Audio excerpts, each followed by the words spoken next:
अस्सलाम वालेकुम व्यूअर्स, उम्मीद है कि तमाम लोग खैरियत से होंगे। इस्लामाबाद विलेज फाउंडेशन के अंदर मैं आपको वेलकम है। मेरा सवाल अपने कश्मीरियों से, आज का सवाल मेरे अपने अर्ध पाक के लोगों से है। मैंने इस पर कोई मनकबत की लिखी, तो उस पर मैं अपनी कौम के लोगों से ये सवाल करना चाहता हूँ कि तुझसे फ़कत एक सवाल मेरा, क्या है भी तेरे दिल में उल्फत वतन? तेरे सामने हो रियासत की दर्जियाँ, तू रहे चुप, क्या ये है तेरे दिल में उल्फत वतन की? हमने सिर्फ नाम के मुहिब वतन, हम नाम के मुसलमान, हम नाम के जो है ना इस्लाम परस्त, हम नाम के वतन परस्त। क्या ये हमारे दिल के अंदर वतन की मोहब्बत है? क्या ये हमारा जो है ना वतन की मोहब्बत हमें सिखा रही है? क्या ये हमारे अंदर जो है ना वतन की मोहब्बत होनी चाहिए? हमारे रसूल की गुस्ताखियाँ हों, हम चुप रहे, क्या ये हम इस्लाम परस्त हैं?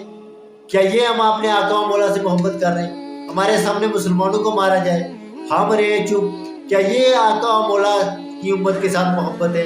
क्या ये इन्नमा मुस्लिमों इख्वात उनका मतलब है कि आपका मुसलमान काबुल के अंदर मरे, आपका मुसलमान दमिश्क के अंदर मरे, आपका मुसलमान कायरा के अंदर मरे, आपका मुसलमान जनाबे वाला जो है ना अमेरिका के अंदर कोई मुसलमान मरे, आपका मुसलमान श्रीनगर के अंदर मरे, बडगाम के अंदर मरे, आपका कुछ जो है ना भाई जो है ना वो जनाबे वाला पूंछ के अंदर मरे, आपका भाई जो है ना जनाबे वाला कश्मीर के अंदर मरे और आप चुप रहे, आपका भाई जो है ना पुलवामा के अंदर मरे, लद्दाख के अंदर मरे, गिलगित के अंदर मरे और आप चुप रहे, आपका मुसलमान इंडिया के अंदर जालिम मारे और हम चुप रहे। ये उल्फत नहीं है, ये सिर्फ दोगलापन है। उल्फत उस वक्त होगी जब दिल से अल्फाज निकलेंगे, उल्फत उस वक्त होगी जब दिल से हम जिहाद के लिए निकलेंगे, उल्फत उस वक्त होगी जब हम उनके लिए कुछ करेंगे, उल्फत उस वक्त होगी जब हमारे लब पे अपने मुसलमान भाइयों का जिक्र होगा। मेरे आका मौला की हदीस है कि मुसलमान एक जिस्म की मांद है, जिस्म के अगर एक हिस्से को तकलीफ होगी तो पूरा जिस्म तकलीफ के अंदर मुब्तला होता है। ये डेफिनेशन है मुसलमान, मेरे आका ने मुसलमानों की दी है कि मुसलमान ये होता है, ये नहीं जब पड़ोसी साथ में बेचारा बढ़ता रहे और हम चुप रहते हैं। पड़ोसी को तकलीफें होती हैं, जानने वाले को तकलीफ होती है, जानने वाला परेशान होता है, जानने वाले पर मसाए पाए होते हैं, हम चुप रहते हैं, हमारा मसला थोड़ा ही है। और फिर नसीरुद्दीन नसीर के शेर का मफहूम है, जब अपनी जान पे आती है तो सबकी जान पे आती है। ये मसला है हमारा, हमारी जो है ना अपनी जान पे जब आ जाती है ना, हम कहते हैं ओहो बड़ी तकलीफ थी, और दूसरे पर जब आती है तो हम कहते हैं ओ नहीं जी वो वैसे ही था, ऐसे ही था। आज वो जो बीत रही है कश्मीरियों पे, फलस्तीनियों पे, मुसलमानों पे, आज जो है ना मुसलमानों जो जिस जुल्म और सितम का शिकार है ना, ये उन मुसलमानों को पता है। हमने तो सिर्फ नारे ही मारे हैं, हमने तो सिर्फ अमली काम तो किया ही नहीं, हमने तो नारे ही मारे हैं, हमने जुलूस ही निकाले, हमने अपने वतन के लिए क्या किया? हमसे वतन की मिट्टी ये सवाल कर रही है, छोड़ो बाकी जो मुहिब वतन है या नहीं, तूने वतन के लिए क्या किया है? और मैंने कहा कि गैर के कहने पे करता है रियासत के असूल खत्म, फिर कहता फिरता है कि मेरे दिल में उल्फत वतन की, गैर के कहने पे करता है रियासत के असूल खत्म, फिर कहता फिरता है हाँ मेरे दिल में उल्फत वतन। ये कौन सी उल्फत वतन? हम गैर के गीत गा रहे हैं, हम जनाबे वाला अपने वतन को तोड़ रहे हैं, हम अपने वतन के असूल खत्म कर रहे हैं, और फिर ये कहते हैं जी हमारे जो है ना ये वतन के अंदर जो है ना हमारे दिल के अंदर बड़ी मोहब्बत है। मोहब्बत किन लोगों के अंदर है? जो छोड़ दे बीवी बच्चों को और चले जाए सलाखों के पीछे, ये होते हैं वतन परस्त, ऐसी होती है उल्फत वतन की। ये लोगों ने अपनी माँ बेटों, ये लोगों ने अपनी बच्ची को भी नहीं देखा, ये शख्स ने उम्र भर कैद के लिए चला गया दिल्ली की जेल के अंदर। ये वतन परस्त हैं, ये वतन परस्त हैं। किन लोगों ने अपना प्रैक्टिकल काम इन लोगों ने किया है? इनसे वतन की मिट्टी खुश है, इनसे अल्लाह खुश है, इनसे रसूल खुश है, इनसे जनाब सिद्दीक खुश है, उमर खुश है, इनसे जनाब वाला अल्लाह खुश है। क्यों?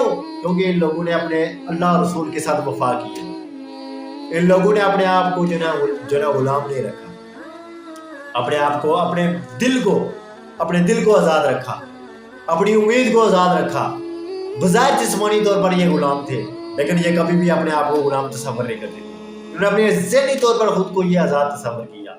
ये वतन परस्तों की शान होती है, ये वतन परस्त की क्वालिटी होती है।